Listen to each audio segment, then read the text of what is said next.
You probably used one flawlessly a dozen times today without a second thought.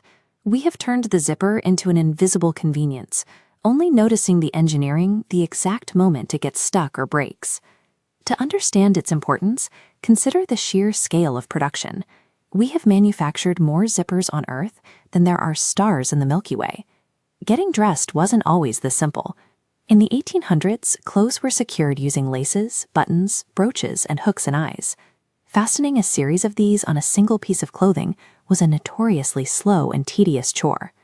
Most people accepted the state of affairs, but as the 20th century approached, engineers began looking for a faster, automatic mechanical solution to hold garments together. American engineer Whitcomb Judson thought he had the answer. At the 1893 Chicago World's Fair, he presented an automatic fastener to investors, claiming it would immediately replace laces on everything from shoes to skirts. Judson's design was a mess.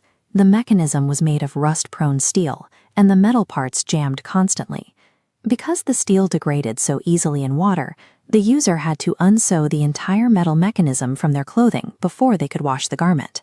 Worse, the core hook and eye concept was structurally unstable. If a single hook was slightly out of alignment, simple body movements, like bending over, caused the entire fastener to pop open. Judson's company quickly fell into debt. His failure proved that simply automating old hooks wouldn't work. The problem required a different way of locking edges together. In 1906, a 25-year-old Swedish electrical engineer named Gideon Sundback joined the company. After years of tinkering, he patented a replacement for hooks, a row of identical, interlocking teeth. Each tooth features a top nib and bottom scoop.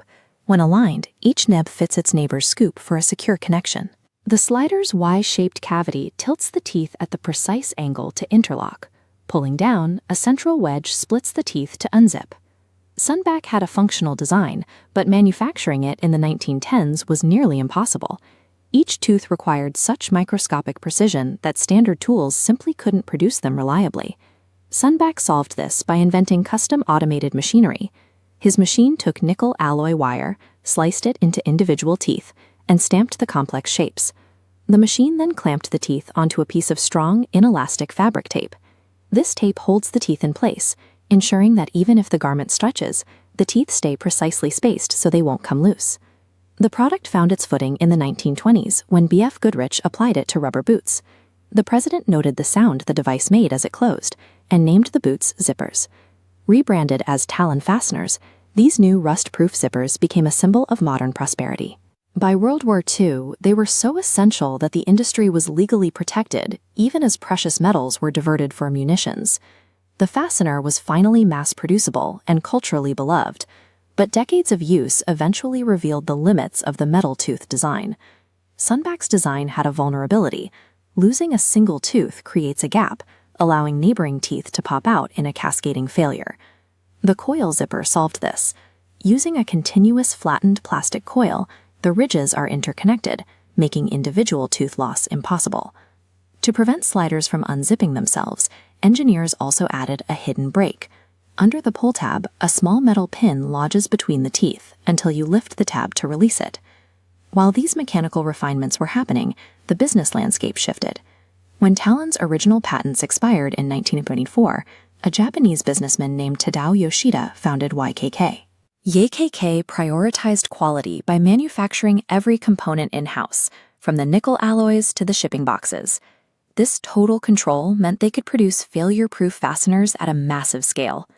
By combining Sundback's improved mechanics with extreme quality control, YKK eventually surpassed Talon, growing to produce over 10 billion zippers a year. Today, iterative improvements in manufacturing precision have allowed the zipper to scale into life-or-death survival environments. High-pressure variations use rigid metal-to-metal seals pressed against rubber tape. These create the watertight and airtight barriers required for deep-sea submarine escape suits. These same airtight designs eventually left the planet, serving as critical fasteners on NASA spacesuits. Since 1914, technology has moved incredibly fast. Yet, the core mechanism on your jacket remains functionally identical to Gideon Sundback's original patent, because the physics of those interlocking teeth have proven to be the most efficient way to solve the problem. Knowing how the mechanism works makes it easier to fix. If a zipper is stuck, do not forcefully pull it. Instead, rub pencil graphite onto the track. It's a dry lubricant that can help the slider move again. Then there is the most frustrating failure, the split zipper that unzips on both sides of the slider. This happens when the Y-shaped cavity in the slider becomes worn or bent. If the internal wedge is too wide, it can no longer apply enough pressure to properly interlock the elements. You can often fix this with a pair of pliers. Gently crimp the sides of the slider together to make the inner cavity narrow again, restoring its ability to bring the teeth together. Understanding these mechanics changes how you see your clothes. A zipper is a precise micro machine that you now have the tools to maintain.